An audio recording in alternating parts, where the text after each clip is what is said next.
campaign and in primary care-based clinical trials. Nadine is the only physiotherapist to be awarded a National Institute of Health Research professorship, so that's a very significant achievement. And Nadine's going to give us an example of capacity building, so thank you very much. Thank you very much. Hi everyone, and thank you for coming today, and I'm really pleased to be here. I drove for 2 hours from the Keele area and was constantly worried about snowfall, of course, but I did get here. I'm really going to talk a little bit about my own career as an example, and again just reiterate some of the comments you've already heard about using today to make networks spot opportunities and perhaps take some risks with your career as you think ahead. So clearly my career is my own story, and so at the end of this I'm going to feel terribly vulnerable because you'll all know my own personal story. You'll know much more about me than I know about you. But just a little bit of context. So the context of this talk really is, for me, the NHS. And if you go and look at the NHS Constitution, it commits to the promotion and conduct of research. It's all about improving the current and future health and care of our population. So I see research as a core part of the NHS. And of course that is directly now linked to research evidence that shows that research-active NHS departments, hospitals, community services, those departments, hospitals and community services have better patient outcomes. So there's very convincing evidence now that we can highlight and fly the flag that research is important and should be core business for the NHS.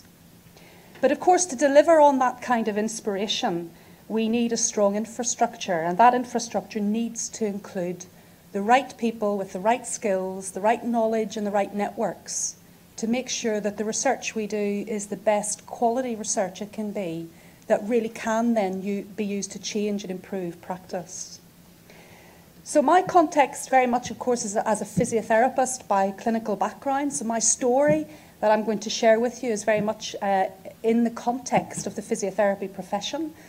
Most of my talk is really going to share my story with you, and then at the end by, I guess, sharing some tips that I've learned along the way. Tips for career planning, and also some tough reflections, I guess, the kinds of things that maybe I had wished someone had told me 20 years ago, for example.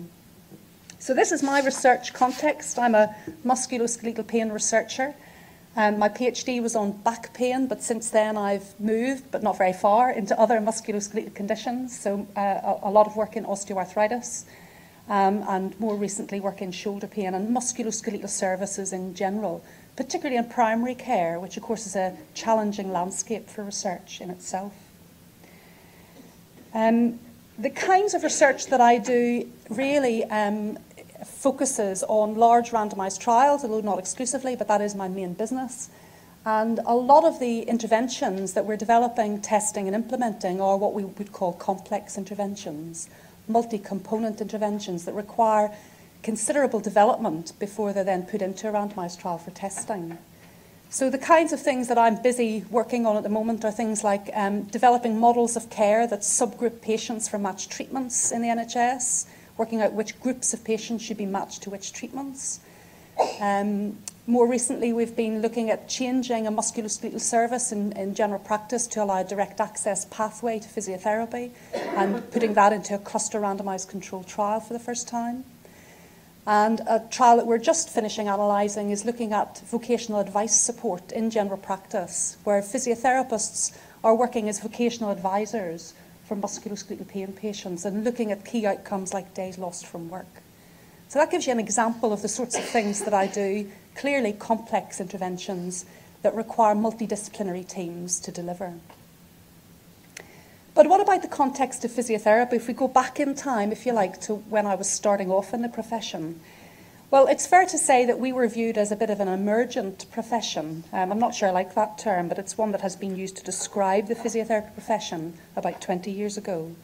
Degrees were first awarded to British physiotherapists in 1979, and around that same time, a couple of physiotherapists became the first to be awarded PhDs. And since September 1993, physiotherapy in the UK became an all-degree entry profession. So that's not that long ago, really. You're just talking just slightly over 20 years ago, where we were all beginning to come out of universities with Bachelors of Science degrees, for example. And we've moved a long way in a very short space of time. So, but given that we're only 20 years post-degree status, the idea of a research career as a physiotherapist is still relatively new.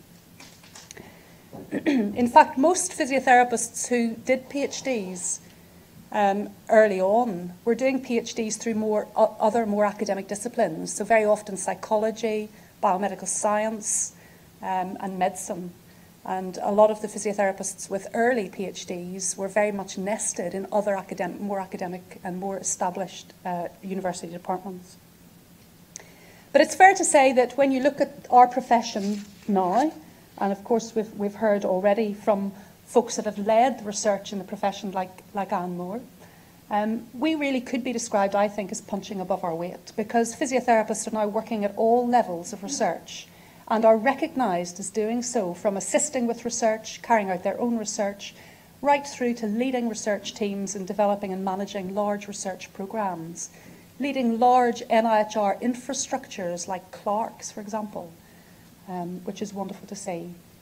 And Anne actually galvanised us as a first meeting of a UK physiotherapy professoriate in 2011. And at that time, we thought there were around 46 professors of physiotherapy. And more recently, we think that has risen slightly to around 53. We can't be 100% sure. But there's around 50,000 physiotherapists in the UK. And so that means there's only about 0.1% of the profession that are leading research and leading the profession in terms of academic development. I'm not sure what the equivalent is in medicine, but I suspect it's much higher. So what's my personal experience within this context? Well, you've noticed my accent, I'm sure. You will hear more of these accents today. I'm from Northern Ireland, Belfast originally. And I don't know if you've ever been to Northern Ireland, but if you haven't, you must. And you must go to the North Antrim coastline.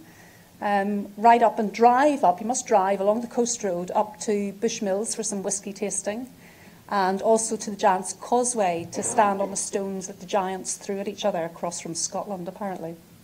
It's a beautiful coastline, but I was very lucky in many ways, because along that beautiful Ulster coastline is the University of Ulster, the Jordanstown campus, and that's where I started off life as a sort of introduction to the physiotherapy profession. I can look back on this now. I didn't know it then, but of course it was ahead of its time, in the sense that the physiotherapy school that developed the first degree course in physiotherapy, and that's where I got my first taste of research. And I was able, and I still can't quite believe it, all those years ago, I don't know whether it still happens anymore at all, but as an undergraduate student, I was exposed to clinical research with patients in an NHS hospital, and I loved it. I got a really positive experience of clinical research, collecting data with real patients in an NHS context. And that, if you like, was the sort of bug then that I caught, because I'd had such a positive experience of what research can do and of the activities involved in research, that of course, then sowed a seed and allowed me then to think that maybe I wanted to do more of that. So essentially, I was one of those folks who moved very quickly into research, because I got a first-class honours degree, and of course, once you do that, then the academic staff keep a beady eye on you and wonder whether you might be wanting to come back and do master's programmes or PhDs. And one of the academic lecturers then, of course, approached me and said, would you be interested in applying for a PhD studentship? I had no idea what that meant. I asked my NHS managers at the time. They said, we have no idea what that means. I said, well, what would happen if I went and, did this PhD thing? And, what would that mean? And they said they have no idea what that would mean. And I canvassed different perspectives of different physiotherapy managers in Northern Ireland at the time. I won't name any names. And I got every range of perspective, from don't do that, it will ruin your clinical career, through to, well, if this thing really interests you, you should follow it and do it. And who knows where it might lead. And of course, you can guess which path I took. So I then applied for a PhD studentship. It was funded by the Department of Education in Northern Ireland. I couldn't believe that I got it. I didn't really know what I was doing, as you can imagine. And anyway, I started my PhD at the University of Ulster. I worked clinically in one of the more forward-thinking NHS managers' departments that allowed me to continue to work clinically in musculoskeletal services whilst doing my PhD. And my PhD focused on treatments for back pain. I was in a biomedical sciences department in the university, and I was sharing laboratory space with cell scientists and plant biologists. I was worried about patients. They were worried about cells dying over the weekend. And it exposed me to a whole range of things that, of course, I wouldn't have been exposed to had I not chosen to do the PhD. And of course, all personal stories are likely to have very influential people. These are two of the very early influential people in my career. These were my DPhil. I did a Doctor of Philosophy, a DPhil at University of Ulster, and these were my supervisors, Professor James Allen, Professor David Baxter. James Allen was a biomedical scientist, absolutely a cell scientist, and had lots of experience of research supervision of PhDs. David Baxter, a physiotherapist, and quite visionary in terms of developing a collaborative research group across biomedical sciences and health sciences. And at that time, a really good cadre of PhDs across lots of different subjects, all working to support each other. So then I came to the end of my PhD, and we're now in 1996, and I'd finished my PhD, and I was thinking, what am I going to do next? And of course, the other thing about personal stories is that they're full of both disappointments as well as successes. So in one of the large teaching hospitals in Belfast, there was a post advertised, and it was a post that had clinical and research attached to it. And I, of course, looked at that job advert and I thought, that's the job for me. And I applied for it, and I didn't get it. And wow, that was a shock, because I thought that was the job for me. Anyway, the interesting thing about it now, looking back, of course, is that I, at that time, had never thought I'd leave Northern Ireland. I don't know if you know many people from Northern Ireland, but we're quite insular. We quite like to stay in Northern Ireland. And even if we go away for a few years, we tend to go back. So it wasn't something I'd really seriously considered, the idea of moving to England, and my mother still has never really forgiven me.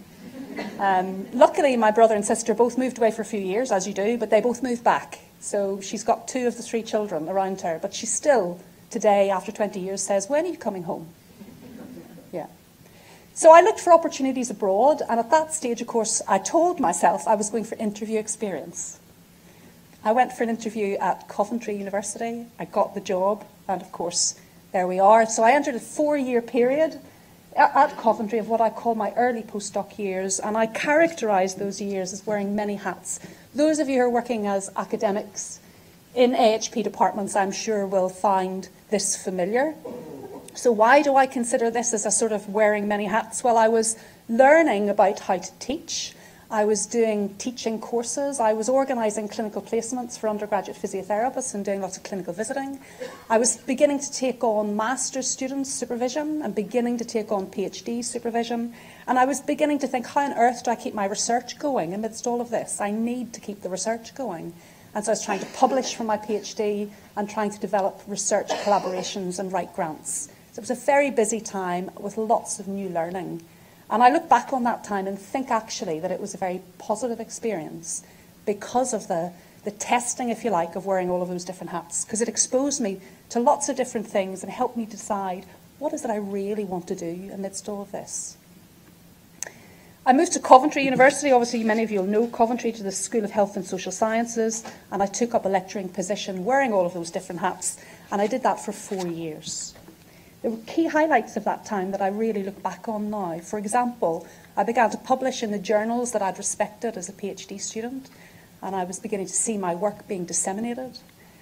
I was an invited speaker to what was then the 4th International Forum on Back Pain Research. That's a shot of Eilat in Israel. Very nice place, if you ever get the chance to go. And I met someone called Peter Croft at that conference, and we'll come back to Peter Croft. But being invited to go and talk about my research was a real highlight. I started to supervise PhD students, and of course what I've learnt about myself is that one of the most enjoyable things that I spend my time doing is supervising MSc and PhD students.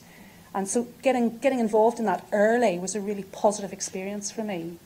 And because I was in a largely teaching-focused university, I began to realise that I needed to establish research collaborations, not just internal to that university, but very importantly, external collaborations. And some of the very early collaborations that I developed, I still have today, and they have been very fruitful for my research career. So collaborations across into general practice, chiropractic, osteopathy, psychology, social science. So I spent 4 years wearing all of those hats, but as you can imagine, beginning to think, now I need to carefully think about what I do next. You know, looking ahead, looking around me, what is it I really want to do? And I began to think about how could I make a bit more of a strategic decision about what I needed to do next in my career. And that for me was realising where I needed to be in terms of the people that I wanted to work with and the type of institution, and in particular their research activity that I wanted to be in. And so I moved to Keele University. I'm still asked today, where is Keele? And I say it's on the M6, junction 16, between 15 and 16, near Keele Services. Actually, Keele, I don't know if you've been there, but it's a beautiful campus, campus-based university, lots of green space, not many students, quite a nice place to work. And I took a job there that was inspired by Professor Marilyn Andrews and Professor Julius Sim. They had spotted the need for someone to come along and do something a little bit different, and they advertised a post that was 50% research, 50% teaching. And I thought, oh yes, that looks like a job for me. And actually this time I got that job. And over a period of about 4 years, I was very busy teaching, particularly master's students, and looking after the undergraduate research component and dissertations, and doing more and more research, increasingly with what was then called the Primary Care Research Centre, Peter Croft's Primary Care Research Centre. So the chap that I had met at that conference was also leading a research centre at Keele University, and of course that did influence my decision to move to Keele, because I had met him, he had inspired me about the kind of research that he was doing and the type of person that he was in terms of support for others. So over the next 4 years, I guess what I would suggest in this phase of my career, so I was still doing 50% education, 50% research, and I was trying to increasingly focus on research in terms of number of projects, PhD students, grants, publications. But exposure to working with a dedicated research centre really inspired me, so this Primary Care Sciences research team, because they had really visionary leadership for research. They had groups working together in teams with shared vision, and you really can't beat that when it comes to developing strong research questions that are fundable and deliverable. They also had something that I hadn't seen elsewhere in many places, and that was a very strong research infrastructure. So not just great people with the right ideas, but also a platform of infrastructure that could deliver these complex studies. And so I found that very inspiring and began to work more and more with that research team. And so 2004 then came my next period of change. All our careers have them. I had been working with research at Keele for 4 years, as well as my teaching and admin role. And of course, I was aware of myself becoming more and more interested in more and more research. And so in 2004, I moved full-time into what has now become the Arthritis Research UK Primary Care Centre. And I was able to do that because I applied for a fellowship funded by the NCCRCD. It doesn't roll off the tongue. It was the sort of precursor to the NIHR. And I got a Primary Care Career Scientist Award that provided funding for 5 years. That sounds quite nice, doesn't it? But actually at the time it was a difficult decision, because I was giving up a permanent post as a lecturer in the physiotherapy department in order to take up an uncertain future with a 5-year fixed contract funded by a fellowship in a research unit. And that research unit only exists because of external grant income. So I took the risk, and since then, of course, I've been working closely with the team at the Primary Care Research Unit. And I guess the thing for me there was about making that move to allow the physiotherapy department to get on and re-advertise my post and find someone else, but also to allow me the exposure to working full-time in a research centre with visionary leadership and great infrastructure. A really good combination of research expertise and research infrastructure. For me, it was about also, I was aware that I wanted to work with people who challenged me and inspired me, and questioned me, and I found that with this team, and felt that I could further develop within that team.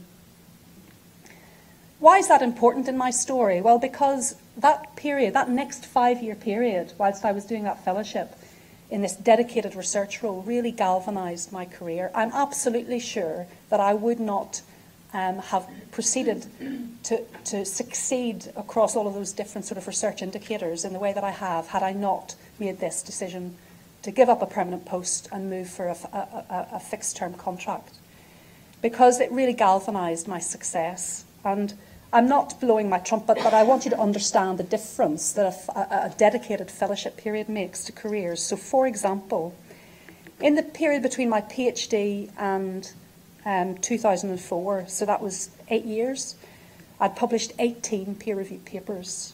That increased to an additional 36 papers in the 5-year period between 2004 and 2009. In terms of grants, the equivalent, it changed from £700,000 between my PhD in 2004 to almost £9 million in the period between 2004 and 2009. I'd supervised 3 PhDs because I started early in supervising others by the time I moved into full-time research. But by the time I'd finished this 2009 period, I'd supervised an additional 6 PhDs. So you really cannot get away from the facts, at least in my story, that this period of 5 years dedicated funding really galvanised my research career. I talk about building AHP research capacity as well, and that's related to involvement of other AHPs in my research. Because the nature of my research is very much testing NHS interventions in the laboratory of the NHS, I'd always worked with lots of AHPs, particularly physiotherapists, but others as well. And around 80 AHPs had been involved in my research to that date.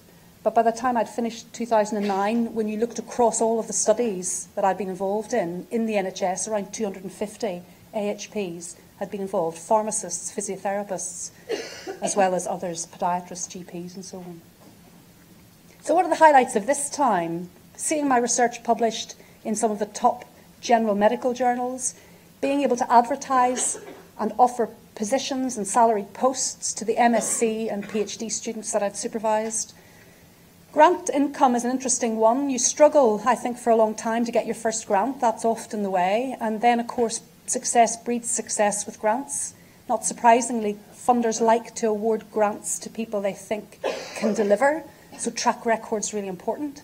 And so it's a bit like buses. You wait forever for one to come along, and then several come all at the same time. And so that really helped my career, kept me very busy, but in terms of grant success and grant income. And, of course, increasing international collaborations and involvements. In terms of building AHP capacity, I guess one of the things that has really struck me, looking back, based on where I am at the moment, is the importance of developing teams and people around you. The reason why I moved to Keele was because I'd spotted some folks at Keele that I thought they could really support me. But of course, in turn, you find yourself then increasingly in roles where you're supporting others. And, you know, clinical academics, really important, AHP clinical academics, and we've been developing and doing our best to develop clinical academic opportunities for AHPs at Keele. Of course, we have GPs, rheumatologists in our unit that are true clinical academics, but we also now have AHPs and nurses who are what I would consider to be true clinical academics with joint posts into our partnering NHS organisations. Another thing that I'd maybe just highlight last on that slide is a local musculoskeletal CAT group. That's a critically appraised topic group. Something we started about 10, 12 years ago with a consultant physiotherapist and some academics at Keele. And that has now grown into a hub and spoke model where we have around 70 AHPs involved. These are clinicians who meet about 4 times a year to discuss their clinical questions about their musculoskeletal practice. And they ask and answer those questions through a critically appraised topic framework. Some of those questions, of course, then lead to clear research questions that we've then taken forward, got funding, and done the research on. So that's been a tremendously symbiotic relationship with partnering NHS clinicians. The last 7 years for me, I guess, further growth and success. I certainly don't consider my career anywhere near over. One of the interesting things is that even when you are promoted to professor role in the university. So I was promoted in 2010 at Keele through an internal professorship promotion, which was really nice. And of course, the following year, I then found myself yet again applying for another fellowship for my own funding, for my own salary. This time, not just my own salary, but the salary of a team to work with me. And that was the NIHR Research Professorship that I applied for in 2011. With the NIHR, it's the National Institute of Health Research, you find, or at least I've found, that once you get funding from them, you then start to wear lots of hats for the NIHR, which is absolutely fine. So I'm back wearing different hats again. The NIHR supports more than 360 personal fellowships and more than 4,000 NIHR trainees. I think just over 100 are AHPs, and about 51 of those are physiotherapists. So physiotherapists in particular are doing quite well through the NIHR funding streams. I'm now an NIHR approved mentor, and I'm deputy chair of the NIHR HE ICA panel, so this fellowship panel that provides salaried support for folks to consider doing PhDs who want a clinical academic career. And I'm now also one of the NIHR academic training advocates. So if you don't know who these folks are, I do strongly recommend that you look these up. Here are the folks who are physiotherapists. There are 5 of them. And on the next slide, I'll just highlight some of the others as well. So these are a cadre of passionate folks wanting to absolutely support the next generation of folks trying to develop clinical research careers in the AHP professions. Myself at Keele, Caroline in London, Sally in Leicester, Lisa in Southampton, and Anne Foster in Leeds, so not too far from where you are here, as a professor in stroke research and an NIHR advocate. We're all very willing to be contacted. We're all very willing to give you advice about how to access funding within the NIHR and about career planning. If you just Google NIHR Advocates, you will find all the information you need, but you can see here some of the professions that have advocates. If your profession isn't listed, come and talk to me, because I can put you in contact with the person who leads this initiative, because it's maybe that someone needs to step forward to become an advocate for your professional group if they're not listed. So I'm just going to finish quickly with a few helpful tips that I promised you, things that I wished I'd known. Tip 1 is find out what you really want to do. You've got to follow the bug, that little itch that you have. If you have it, you must follow it, I think, because it will really help you work out what you want to do. And be tenacious about doing it. Stick at it and don't give up. So it is about tenacity, and I think most researchers develop quite a considerable level of tenacity in order to succeed. Tip 2, I think you've heard from my story, is work with good people. And of course that means that they are the great researchers or they're great leaders, that they're visionary, and that they can help you work out what you want to do. But that's not all. They also have to be people that are willing to support you. And that's rare, I find, in top quality research, because can be quite an isolating experience in higher levels of research. So find the people who are good, but also willing to support you. Tip 3 is a little bit more straightforward, and it's the inevitable. It counts, is write papers and write grants. These are important indicators of research. It enables you to develop, and it will enable you to develop others, because as you write and as you succeed, others will be attracted to you and your team and want to come and work with you. And so inevitably, you've got to hit the outputs of research in terms of papers, grants, and those sort of well-known esteem factors for research. Tip 4, you've heard from my story, is if you can, secure dedicated time for research, for example, through a funded fellowship, with a unit that matches your needs, because that will give you the dedicated time to focus on your research ideas, develop yourself in terms of knowledge and skills, and increase your networks. So it's all about working in good teams. And tip 5 is, if you can, work with a mentor. And I always say try and find someone external to your team or institution, so that you have someone who's a mentor who's really only focused on you and your career and isn't shackled with the same institutional problems, barriers and politics. So have a look around you. I've always been amazed at how generous very senior people are with their time. And tip 6, this is the final one, see your career as a continuum.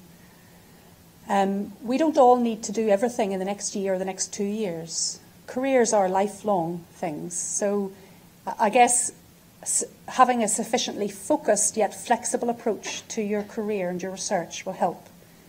Acknowledging you need to take the long view, but have short views and short goals in between.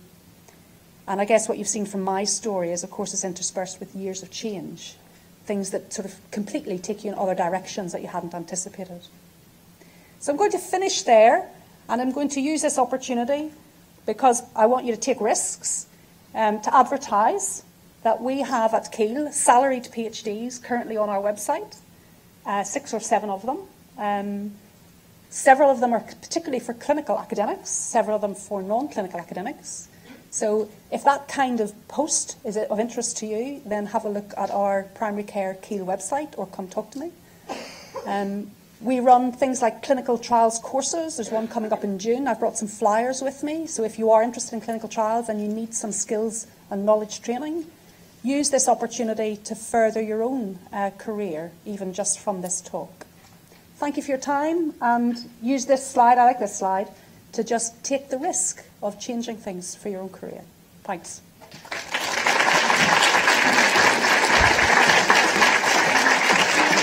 Did I go around over coffee? Yes. Okay, thanks. So